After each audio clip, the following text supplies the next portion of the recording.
학동기 비타민은 무기질하고 마찬가지로 굉장히 정상적인 성장이나 발육에 필요한 중요한 영양소 중에 하나라고 볼 수가 있죠. 그래서 우리나라 이 학동기 아동의 연령별 비타민 영양소 섭취 기준은 표 6-5에 일단 지용성 그리고 이제 여기에 일단 6-5는 지용성 비타민 섭취 기준이 나와 있습니다. 그래서 이제 비타민 A 같은 경우는 세포 분화라든지 증식에 굉장히 중요한 영향을 주고요.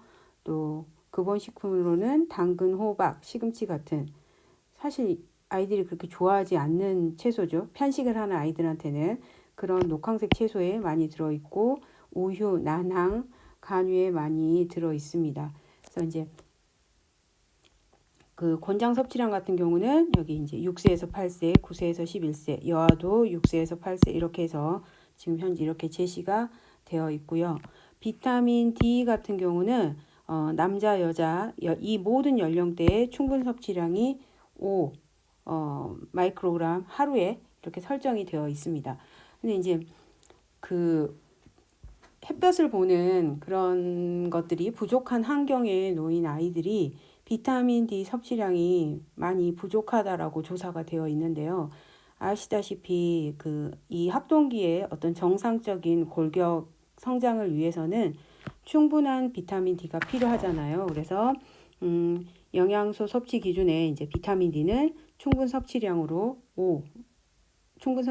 이제 기준을 잡은 것 같아요.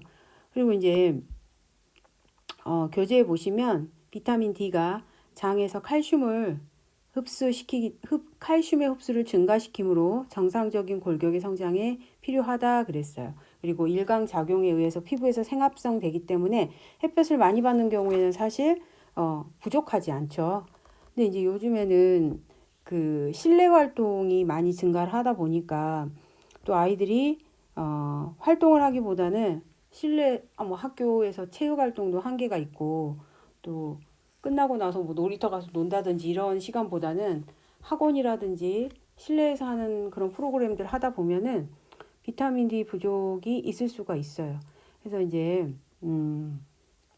선크림 바르는 것도 비타민 D가 결핍되기도 하더라고요. 그래서 이제 그런 부분 하시고 또 비타민 E 같은 경우는 세포의 학동기에 유아기에서 학동기를 거치면서 급속하게 증가한 세포의 구조라든지 그 기능을 유지하기 위해서 비타민 E가 반드시 필요한데 이제 이 비타민 E는 우리 몸에서 항산화제로 사용되는 거 아시죠?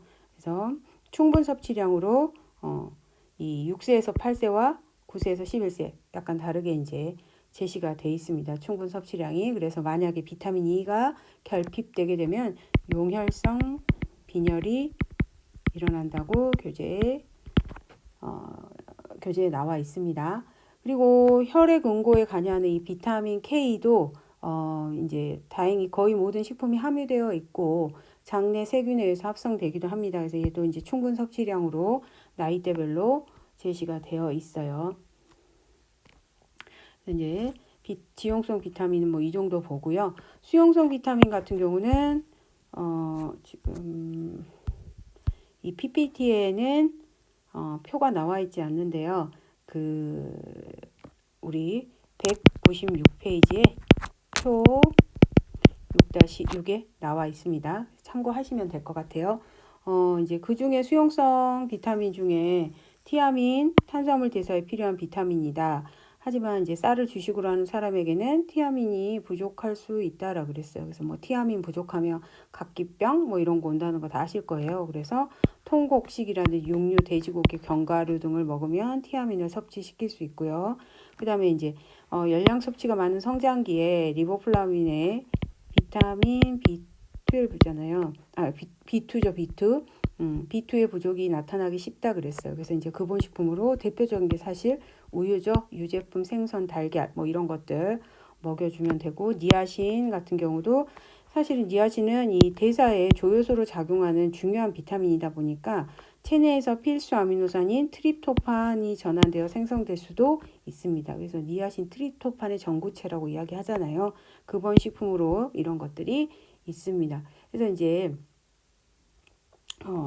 또 하나 뭐 비타민 B6에 대한 이야기도 있고요. 뭐 엽산, 그다음에 엽산 같은 경우는 세포 분열과 성장에 필수적이라고 그랬어요. 그래서 저희가 이제 엽산 같은 경우는 그 임신했을 때 그쵸, 기형아가 DNA 형성될 때 이 엽산 되게 중요한 영양소라고 제가 엽산 설명할 때 강의를 하고 또 했던 것 같은데, 일단 단백질 대사에 관여해서 이 핵산을 합성하고 헤모글로빈 형성에도 관여하기 때문에 엽산도 부족하면 안 됩니다. 비타민 C 같은 경우는 단백질 구조에 중요한 콜라겐 합성에 관여를 하기 때문에 뼈, 연골, 그리고 체내 기타 결합 조직의 적절한 성장과 발달을 위해서 반드시 필요하다라고 되어 있어요. 그래서 이제 교재에 보시면 티아민, 리보플라빈, 니아신, 비타민 6, 엽산, 비타민 B12, 비타민 C까지 권장 섭취량이 제시되어 있습니다. 감귤류, 토마토, 양배추, 감자 뭐 이런 것들, 과일류에 비타민 C 많고요. 녹황색 채소에도 많이 함유가 되어 있습니다. 그래서 이제 비타민 식품들은 이제 꾸준히 정량을 섭취시켜 주는 게 중요하겠죠. 다음은 이제 비타민만큼 중요한 무기질인데요. 무기질 같은 경우는 이제 우리가 비타민하고 더불어 무기질도 성장하고 발달에 반드시 필요한 영양소죠. 그래서 이제 무기질의 섭취가 부족한 경우에는 성장 속도가 느려지고 어떤 골격이 석회화가 된다든지 아니면 철의 저장이 예를 들어서 불충분하면 골격의 성장이 저해될 수도 있고요. 철이 부족하면 철 결핍성 빈혈 같은 것들이 유발이 될 수가 있습니다. 그래서 이제 무기질 중에 칼슘 같은 경우도 섭취가 부족했을 때 또는 탄산음료를 너무 많이 먹었을 때 골격 건강에 위험 요인이기 때문에 주의가 필요하다 그랬어요. 그래서 이제 학동기의 아이들이 사실은 인스턴트 음식을 선호하면서 그에 수반되는 게 어떻게 보면 이런 음료들이 증가하고 있기 때문에 그런 음료들을 이제 너무 이렇게 자주 접하다 보면 그런 아이들의 골격 건강에는 반드시 위험이 있을 것이다 라고 보는 거죠. 그래서 무기질의 근본식품은 대표적인 게 우유고 뼈째 먹는 생선입니다. 그리고 이제 사실 이제 칼슘 같은 경우는 아시다시피 뭐 여기 이제 골격 건강에 위험 부족했을 때 골격 건강에 영향을 준다고 했는데, 또 하나 이 골격 건강 중에 정말 신경을 써야 되는 게 치아죠, 치아. 그래서 사실 학동기에는 이 유치가 영구치로 전환되는 그 시기이기 때문에 이 시기에 이 학동기에는 칼슘의 섭취가 굉장히 중요하다라고 보시면 돼요. 그래서 이제 치아도 절대 치아 건강도 간과해서는 안 됩니다. 그래서 단순히 칼슘이 뼈를 튼튼하게 하고 뭐 골격을 유지시켜준다라고 보는 것도 있는데, 치아도 그 골격 중에 하나라는 거 아시겠죠? 그 다음에 이제 헤모글로빈 합성과 골격 근육의 미오글로빈 합성을 위하여 철의 필요량이 증가되는 시기가 이 시기입니다. 그래서 이제 이런 철을 적당히 섭취시키기 위해서는 도정하지 않는 곡류와 빵, 그 다음에 견과류, 콩, 뭐 육류, 달걀 이런 것들의 근본 식품을 통해서 철을 충분히 섭취시키는 것도 중요하죠. 그래서 이제 그 성장 속도라든지 성장에 따른 어떤 혈액량이 학동기는 유아기에 비해서 증가를 하다 보니까 철도 당연히 같이 요구량이 증가가 되는 거죠. 그다음에 아연 같은 경우는 어떤 그 2차 성적인 성숙과 성장을 위해서 필수적으로 필요한 영양소가 되고요. 체내에서 단백질하고 핵산 대사에 이 아연이 관여를 하면서 중요한 역할을 합니다. 그래서 이제 성장기에 만약에 이런 아연이 충분히 공급이 되지 않으면 이제 기본적으로 신체에 저장된 아연이 있거든요. 근데 그 아연이 외부로부터 공급이 되지 않다 보니까 오히려 아연이 이제 없으면은 안에서 있는 게 사용이 될 거 아니에요. 그러면 아연이 고갈돼서 혈장의 아연 농도가 낮아져 버려요. 그럼 이제 문제가 생기겠죠. 그래서요. 지금 이제 이 표에 보시면 학동기 아동의 무기질 곤장 섭취량을 해서 칼슘, 인, 마그네슘, 철, 아연까지 이제 이렇게 제시가 되어 있어요. 그래서 금방 제가 말씀드린 아연이 하는 역할이 있다 보니까 아연도 채워 주셔야 돼요. 그래서 일단 아연의 이용률이 높아지기 때문에 그만큼 아연도 고려한 식단을 제공하는 게 맞죠. 그래서 이 아연의 근본 식품으로는 굴이라든지 명태, 고기, 달걀, 정제되지 않은 곡류 이런 것들이 있습니다. 그래서 지금 또 여기 이제 하나 교재에는 없는데 하나 추가할 게 뭐냐면 이제 항산화에 관련된 영양소들이 사실은 수용성 비타민에서는 저희가 비타민 C였고 항산화 하면 그쵸 비타민 C하고 또 뭐가 있어요? 비타민 E, 토코페롤 이게 항산화 비타민이잖아요. 그런데 이제 무기질에서도 항산화에 관여하는 영양소가 있어요. 무기질 중에서 유일하게 항산화 작용을 하는 건데 걔가 이제 바로 셀레늄이에요. 많이 들어보셨을 거예요. 셀레늄. 그래서 이제 이 셀레늄도 6세에서 8세, 9세에서 11세로 여기 영양소 섭취 기준에 제시가 되어 있어요. 그래서 남자 6세에서 8세는 35 마이크로그램이고요. 45 9세에서 11세. 그다음에 여자도 연령대 동일해요. 35, 45 마이크로그램 권장이 되어 있습니다. 그래서 뭐 그 숨을 쉬면서 저희가 이렇게 생활하는 그 자체가 이제 노화가 되어 가는 거잖아요. 그러다 보니까 사실은 나이 들어서만 항산화를 신경 쓰는 게 아니라 이 성장기에도 항산화에 관련된 이런 영양소들을 섭취시켜주면 좋겠죠. 그죠? 그래서 여기 빠져서 그냥 하나 더 추가해 봤습니다. 다음은 수분인데요. 수분 같은 경우는 지금 표 6-8에서 학동기 아동의 수분 섭취량을 이렇게 제시하고 있습니다. 그래서 표 6-8 보시면 지금 교재 199페이지에 보시면 이 충분 섭취량이 나올 수 있는 산출 공식이 나와 있어요. 그래서 그건 한번 이제 보시면 되고 일단 6세에서 8세, 9세에서 11세 남자 여자가 제시된 게 다릅니다. 그리고 각각 음식과 액체로 인해서 섭취하는 걸 합산해서 1700, 2000, 1600, 1900으로 제시가 되어 있습니다. 그래서 참고하시면 될 것 같아요. 그럼 저희가 이제 이렇게 학동기에 아이들이 필요한 영양에 대한 간략한 개요를 알아봤잖아요. 그럼 기존에 지금 현재 학동기의 아동들의 영양 상태와 또 그에 따른 건강 문제를 한번 살펴보고 그래야만이 어떤 대안을 제시할 수 있는지 알 수 있겠죠.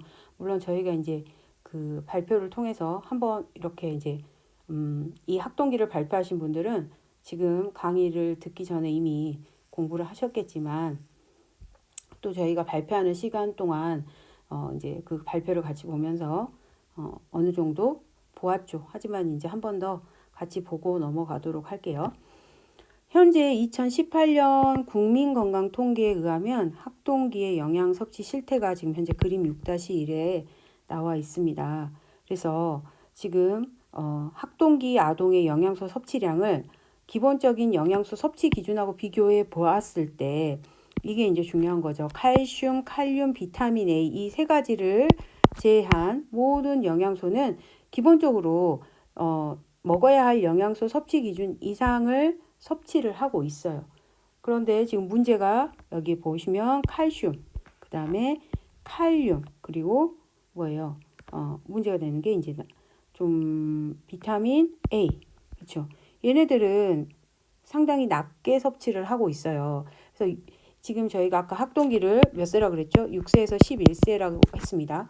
6세에서 11세 아동의 칼슘 섭취량이 권장 섭취량 대비 몇 프로예요? 65.6%예요.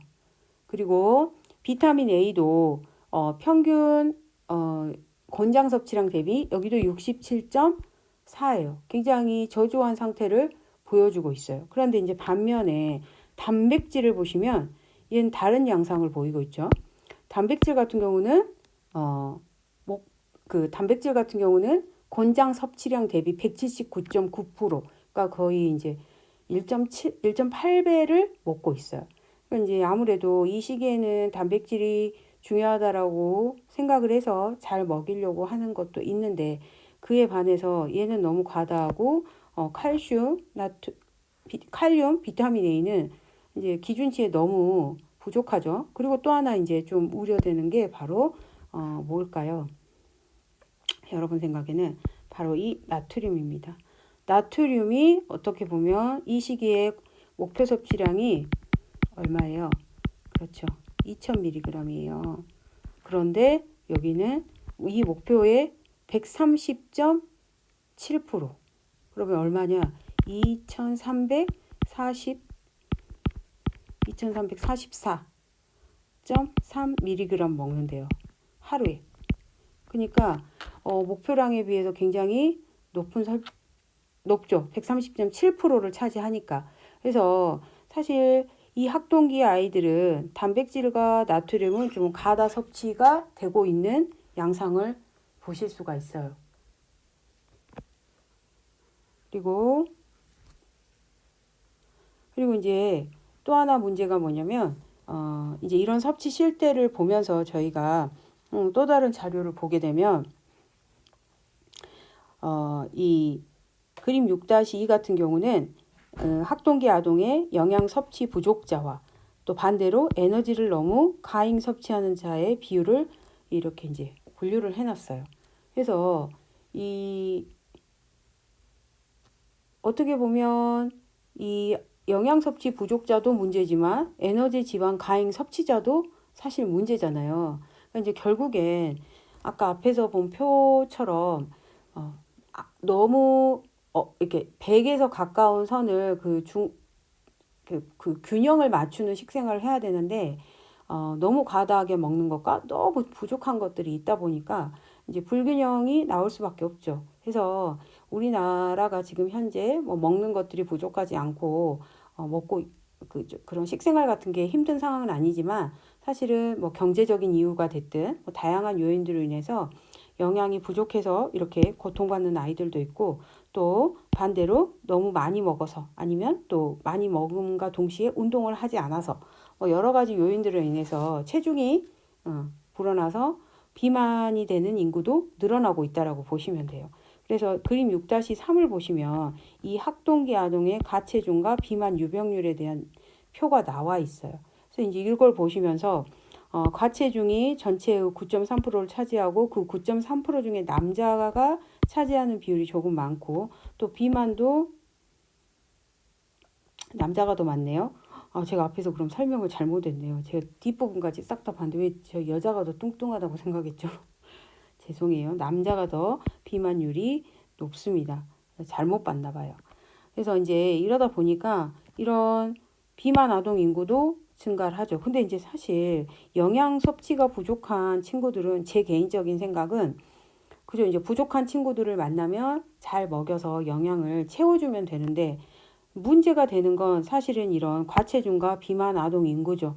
한번 쪄버린 친구들 또 한번 이만큼을 먹어서 포만감을 느끼는 아이들을 교육하고 운동시켜서 살을 줄인다, 그러니까 그 비만을 해소한다는 게 사실 굉장히 어렵죠. 그러다 보니까 오히려 제가 생각했을 때는 영양 섭취 부족자보다 이쪽이 더 훨씬 관리가 어렵고 다시 정상으로 만들어내는 그 과정이 쉽지 않을 거라는 생각이 좀 들어요. 그래서 이제 우리가 지금 현재 처음으로 나오는 게 학동기 영양과 건강 문제로 영양 불균형을 제시를 했는데요. 뒤쪽으로 쭉 보시면 이것뿐만이 아니고 뭐 충치라든지 ADHD 또는 빈혈, 뭐 변비, 알레르기 이제 많지만 가장 큰 문제가 사실은 영양 불균형이기 때문에 이게 먼저 이제 제시가 된 거라고 생각을 하거든요. 그래서 일단 이 시기에 제가 금방 말씀드렸던 것처럼 아이들이 비만에 달하면 이 비만이 이제 성인 비만으로 연결된 가능성이 크다 보니까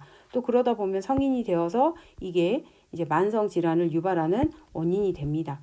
그래서 이제 이 사실은 그래서 살이 찌거나 이런 비만이 있거나 가체중이 있는 친구들은 일단 움직이려고 하지 않다 보니까 체형도 변화되었고 그에 따른 운동 능력도 떨어지다 보니까 잘 움직이려고 하지 않고 그 내향적이 되더라고요. 그리고 소극적이 되고 성격도 조금 이렇게 소심해지고 그러다 보니까 이렇게 비만 있는 아이들이 심리적과 정신적인 문제까지 초래를 하다 보니까 초기에 이걸 해결하지 않으면 이제 초기에 해결되지 않으면 이것들이 다음에 가지고 올 여러 가지 이제 문제점들이 커지는 거죠. 그래서 아예 처음부터 소화 비만이 되지 않도록 주의를 해주는 것이 당연히 맞습니다. 당연히 맞는데 이건 다 알고 있는 이야기지만 사실 이렇게 하기가 쉽지 않다는 것도 우리가 다 알고 있죠. 그래서 일단 이 학동기는 성장기라는 특성을 고려하셔서 그 아이의 어떤 비만의 원인과 또 그 비만을 판정하는 방법, 또 그 아이의 관리 방법의 특징을 잘 아셔가지고 아이들마다 다르게 접근을 해야 된다라고 저는 생각을 합니다. 그러면 그런 이제 이런 비만의 원인을 크게 이렇게 6가지로 분류를 해놨어요.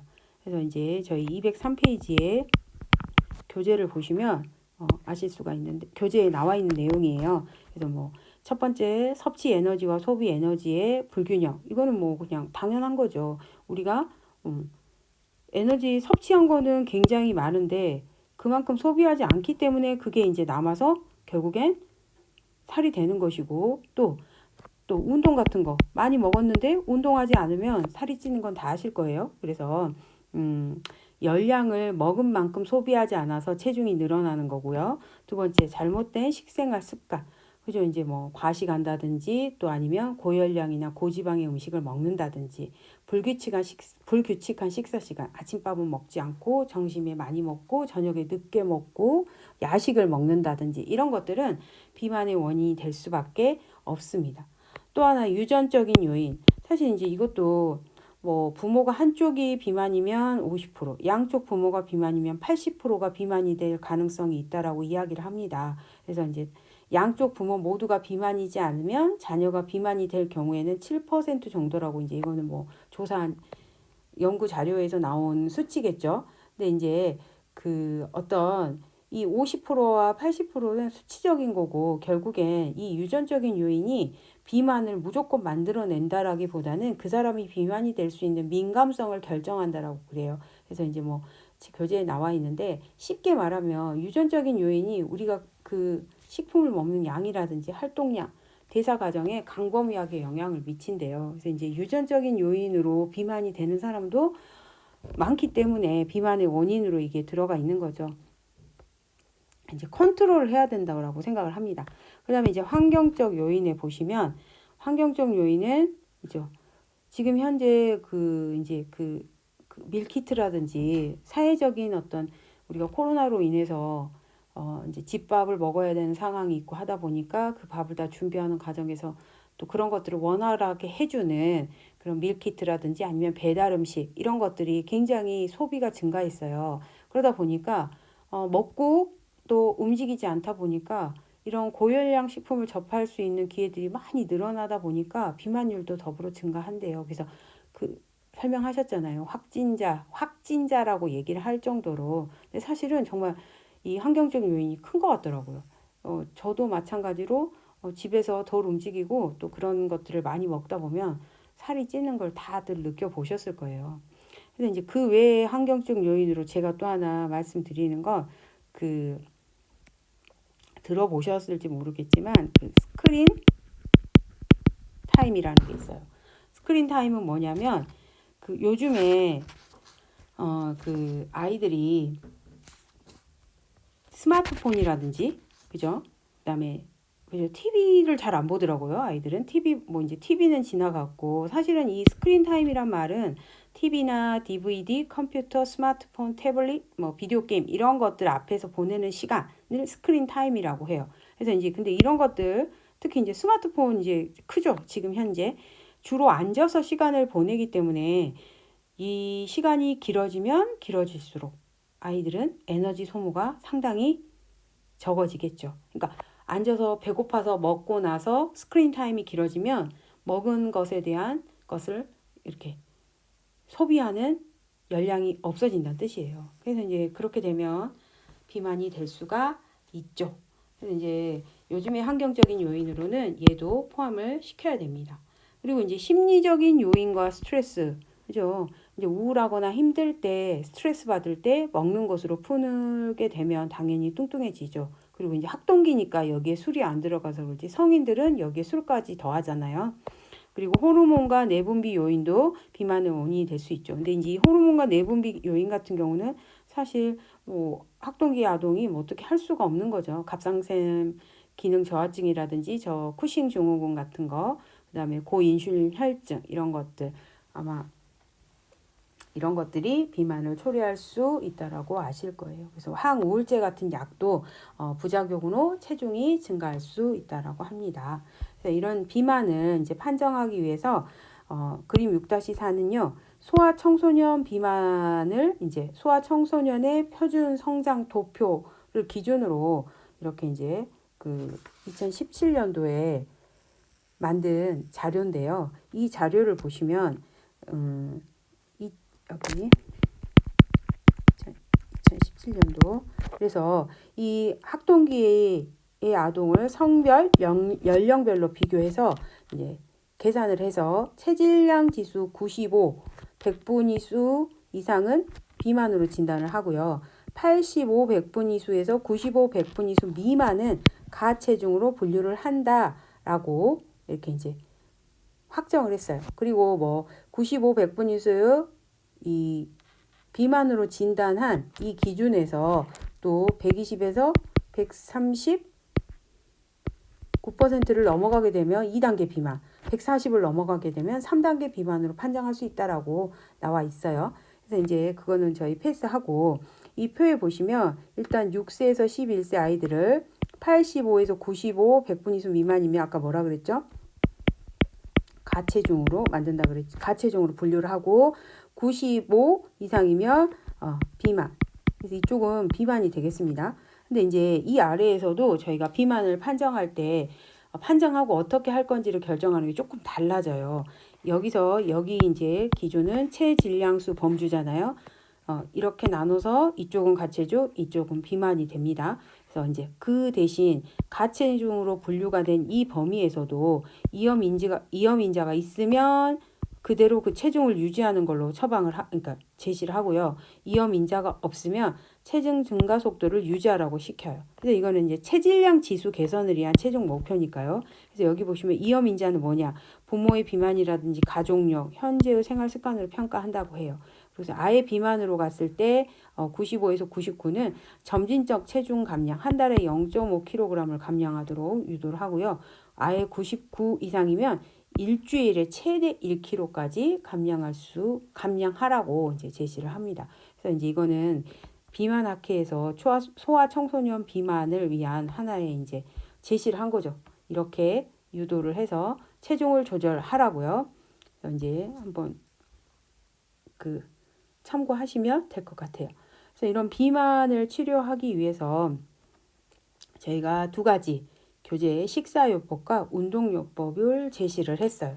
그래서 이제 일단 살을 빼려면 먹는 걸 조절하고 그죠? 운동을 하는 게 맞죠. 그래서 이 시기에는 무리한 체중 감량보다는 식사량을 조절하고 잘못된 식사 습관을 수정하는 것이 목표가 돼야 됩니다. 그래서 식사를 조절할 때 아동이 좋아하는 음식을 무조건 빼버리시기보다는 일단 식사 형태를 수정하거나 대체하도록 하는 것이 바람직하다 그랬어요. 그래서 이제 이 성인이 아니다 보니까 이렇게 갑자기 식사 형태를 막 강하게 변화를 시켜 식습관을 강하게 변화시킨다 보면은 아이를 이해시킨다는 것보다 어떤 반감을 일으킬 수 있기 때문에 사실은 형태를 조금 수정하는 게 좋습니다. 그래서 이제 뭐 예를 들어서 피자를 좋아하는 친구를 무조건 피자를 안 먹게 할 수 없잖아요. 양을 좀 줄이고 그 피자를 간식으로 돌리고 식사를 할 수 있게 한다든지 이거는 이제 일종의 제 생각이에요. 그전에는 한 끼 식사를 피자로 바꾸게 되면 배가 부를 때까지 피자를 먹잖아요. 근데 이제 사실 피자가 먹게 되면 고열량 그죠? 인스턴트가 되다 보니까 근데 아이가 좋아하는 피자를 평생 안 먹게 할 수는 없잖아요. 살을 빼기 위해서는. 그럴 때는 이제 제 생각엔 그걸 간식으로 돌리면서 양을 줄이시고 밥 먹을 수 있는 식사 시간에는 식사를 먹을 수 있게끔 아이하고 이제 협의가 돼야 되겠죠. 그래서 일단 그럼에도 불구하고 우리는 1일 3회 식사를 제공해야 되고요. 여기에다가 1회에서 3회 정도의 간식을 섭취시키는 것을 권장을 합니다. 그러나 중요한 게 있어요. 개인의 생활 습관을 반드시 고려해야 되는 게 중요합니다. 아이가 일찍 잠에 드는 아이면 1회에서 3회까지 간식을 섭취하지 않아도 되죠. 근데 반대로 학동기 아이들 중에 뭐 늦게까지 공부를 한다든지 이러면 배가 고플 수 있기 때문에 식사량과 간식의 양을 적절하게 조절을 해서 아이가 폭식하지 않도록 컨트롤 해주는 게 중요한 식사요법의 포인트라고 생각을 합니다.